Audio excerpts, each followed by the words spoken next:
গাজীপুরের টঙ্গীতে তুরাগ নদের তীরে শুরু হয়েছে 5 দিনব্যাপী জোর ইজতেমা।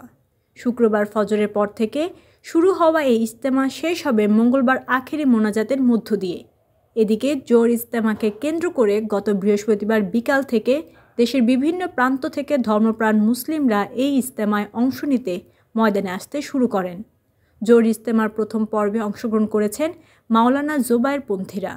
এরপর 20 থেকে 24 ডিসেম্বর দ্বিতীয় পর্বে অংশগ্রহণ করবেন মাওলানা সাউদ পন্থীরা। এই ইজতেমা জোরকে কেন্দ্র করে দেশ বিদেশের শুরাই নেজামের মুরব্বীরা একত্রিত হয়েছেন। বার্ষিক এই একটি আয়োজন কাজের পথকে সঠিক ও মসৃণ রাখতে মূল চালিকা শক্তির কাজ করে। এই জোর থেকে আগামী 1 বছর কাজের ব্যাপারে সঠিক রাহবারি পাওয়া যায়। পুরো বছরের কাজের পরিকল্পনা গ্রহণ করা হয়।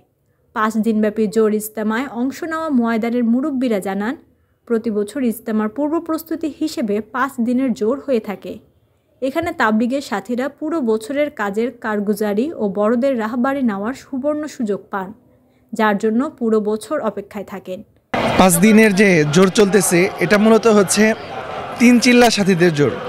যারা 3 চিল্লা দিয়েছেন ইতিপূর্বে তাদেরকে এখানে জোর করা হচ্ছে। এই জোরের মূল মাকসাদ হচ্ছে আমাদের সামনে যে ইজতেমাকে যেন আমরা সফল করতে পারি, সুন্দর করতে পারি, তার জন্যই এই জোরের আয়োজন করা হয়েছে।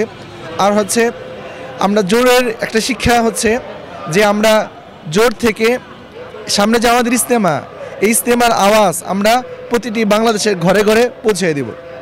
শুধুই তাই নয়, আর আমাদের এখান থেকে একমাত্র ওয়ালটন এসি দিচ্ছে 1 বছরের রিপ্লেসমেন্ট গ্যারান্টি। অন্যতম শিক্ষা হচ্ছে যে দুনিয়ার মধ্যে যেমন আমরা দেখি, যদি আটলান্টিক মহাসাগরের মধ্যে যদি একটা ঘর থাকে, সেখানে যদি মানুষ বসবাস করে, তারাও যেন লা ইলাহা ইল্লাল্লাহর দাওয়াত পায়, এই জন্য আমরা ইমানি মুজাকারা করি।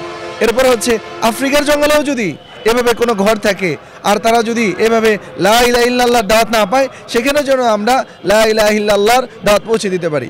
অনুরূপভাবে অন্যতম এখানে শিক্ষা হচ্ছে আমরা নিজে কিভাবে ঈমান আলা, আমল আলা, মুখলেস দিনের দায়ী হতে পারি। এজন্য এখানে আমাদেরকে ওইভাবে তরবিয়ত দেওয়া হচ্ছে, এভাবে শিক্ষা দেওয়া হচ্ছে। জি আলহামদুলিল্লাহ, এই 5 দিনে আমরা ইমানের লাইনে, আমলের লাইনে, তরবিয়াতের লাইনে আলহামদুলিল্লাহ আমরা অনেক অগ্রগামী।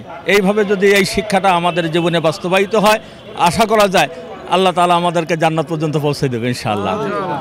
এখানে আসার পরে আমরা যারা আসছি আমাদের ঈমান আমল সঠিক হয়ে যাচ্ছে। আর আমরা আমাদের উদ্দেশ্য একটাই, সারা পৃথিবীতে মুসলমান কিভাবে ঈমান আমল নিয়ে মরতে পারে এবং জান্নাত পেতে পারে, এটাই মূল বয়ান। ঠিক আছে ভাই, এতটুকুই মূল কথা। এটাই এখানে মুরব্বীরা যা বলছে, এই মুরব্বীরা যা বলছে, এই জন্য পুরাটা যদি না বুঝতে পারি, অন্তত কিছু না কিছু বুঝে আসে। এই দিনের উপরে চলা, দিনের উপরে মানা, আর হুজুর সাল্লাল্লাহু আলাইহি ওয়াসাল্লামের তরিকা আমল করা, এই আমার উদ্দেশ্য। আল্লাহ আমাদের গরিবের জন্য, মূর্খর জন্য এই জমাতটা, ইজতেমাটা খুব কামিয়াবি। আমি কিচ্ছু জানতাম না, আমার নিজের কথা আমি বলি, আমি আলহামদুলিল্লাহ সূরা জানতাম না।